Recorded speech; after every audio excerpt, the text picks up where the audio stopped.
Hello there, Sam Fisher. Right.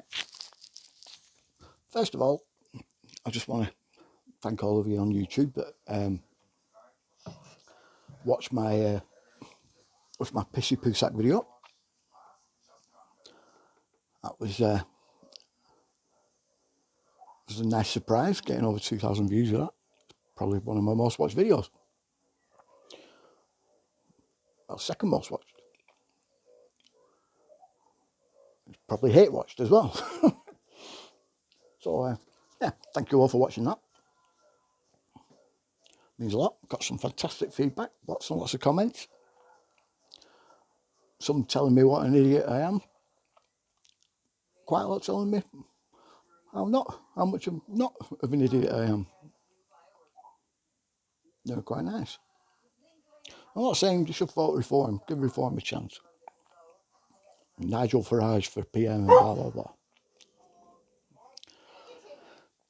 Now, I made that video 2 weeks ago.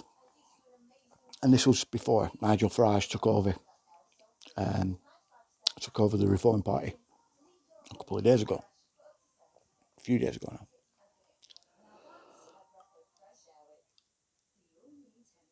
So I'm thinking probably a lot of you are wondering whether my mind has changed now that Farage has taken back over Reform.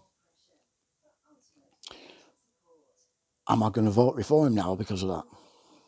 The answer is no. No, it doesn't change anything.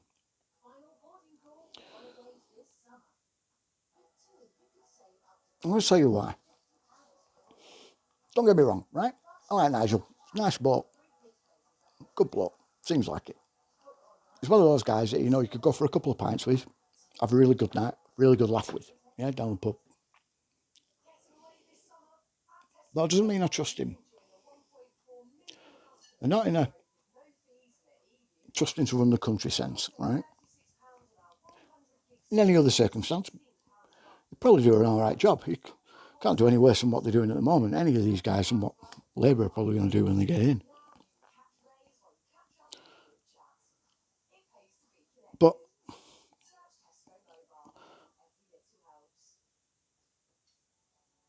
he comes across as controlled opposition. He does. Now, many of you are going, why, up in arms, probably kicking off now, shouting at the screen, going, you knobhead. That's fair enough. Let me tell you why. You see, my problem with Farage began the night of the referendum, Brexit referendum, that vote, when we won. We found out that we won. Not many of you will remember this, right? I don't know how many of you do. The sentiment and the mood when they found out that we won by that narrow victory, by that 53%, yeah? There was panic, not just on the Remain side, but on the Leave side. We were never meant to win. We weren't. Remain was meant to win by a landslide. They rigged the vote, stuffed the ballot so much. This is why when 17.4 million people came out to vote Leave, the vast majority of us, people that don't normally vote in a general election but voted for an ideal because it was an idea, not a person, not a cult of personality that we were voting for, but it was an idea to get out of the EU. Because of that, it pushed it slightly over the edge. And they lost by that narrow margin. For 3 days after the result came in, that Leave had won, for 3 days, there was independent polls all over the internet. I can't find any of them now, they've all been scrubbed. All of them showing, they were exit polls, and they were all showing a 75% Leave majority. Each and every one of them. And yet the only one you can find now is an official government one, right? That has the exit poll, right? The exit polls at 53%, which was the exact result. Now, I don't know how many of you know about polls, right? But that never happens. They're normally about 5 or 10% out either way. Never exact. So that should make you suspicious for a start, as well as all of those independent polls being wiped off, yeah, being wiped from the internet. So, like I said, we were never meant to win. And this was why there was such a pushback by the Parliament, because they were all involved in the EU. Why we ended up with like I said in my Who's Who video, when I broke down why Theresa May was PM, yeah, in my Deutsche Bank's decade-long death videos, yeah, my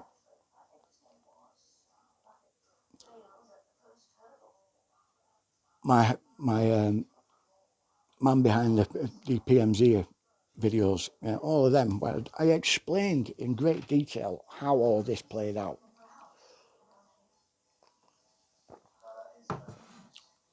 Why it was playing out like it was. Farage was part of that. He was gutted when he had to leave the EU Parliament because he was out of a job. Then each time that things looked like that we're going to vote for another party, yeah, over the established system, Farage will come back with a different party. Look at what he did with UKIP. He left and then set up Brexit. What? Split the vote. Got the Tories in again. Changed them to Reform. Left Reform. Yeah. He did that during the next election. Split the vote again. Now people can see what Keir Starmer and what Rishi Sunak are both about. And polls aren't looking happy for them at the moment. So they need a guaranteed Labour advantage. And they're going to get that through people voting Reform. No matter which way we go, Labour are going to win. And we're either going to get a overt opposition party that completely hates us, or a covert opposition party that completely hates us. The overt being the Tories, the covert being Reform. This isn't going to go the way you think it is. Mark my words. And like I said, we need a shake-up of the system. So yeah, my view hasn't changed. It's remained the same. Even though it'll be classed as a spoiled vote, the turnout will show that people were spoiling their votes on purpose.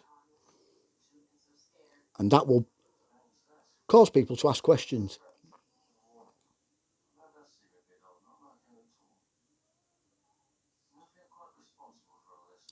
It's not for the politicians that we're doing this. It's so the people can see. So even though it won't say I do not consent as being the majority rule, the spoiled votes and the turnout will cause people to ask questions. And that is the main point of this. So yeah, that will remain the same. I will still be writing I do not consent at the top of my vote. I hope many of you will do the same. Like, share, subscribe, you know the drill. I'll see you later.